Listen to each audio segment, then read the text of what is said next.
Mob culture করে বিরোধী দল নয়া ফ্যাসিবাদী রাজনীতি প্রতিষ্ঠা করতে চায়।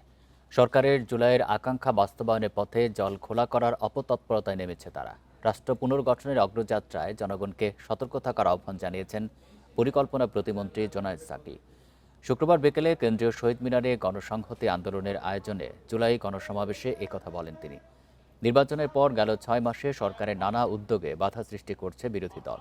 ধর্মের নামে উস্কানি ছড়িয়ে সমাজে বিভেদ ও ভয়ের সংস্কৃতি চালু করার অপতৎপরতায় ব্যস্ত রয়েছে তারা। সমাবেশে জুনায়েদ সাকি আরও বলেন, সুশাসন প্রতিষ্ঠা করতে সরকারকে সময় দিতে হবে।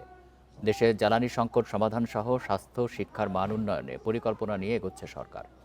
তাই জুলাইয়ের আকাঙ্ক্ষা বাস্তবায়ন করতে জনগণকে ঐক্যবদ্ধ থাকার আহ্বান জানান তিনি।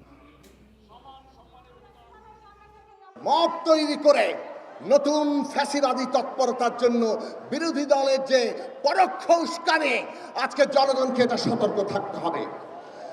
জুলাই রাষ্ট্র এবং জাতীয় পুনর্গঠনের যে কর্তব্য আমাদের সামনে হাজির করেছে, এই কাজ সুইচ টিপের রাতারাতি করা যায় না। কাজেই এই কাজ করার সময় দিতে হবে। সেই সময়ে যারা পানি খোলা করতে চায় তাদের ব্যাপারে সতর্ক থাকতে হবে।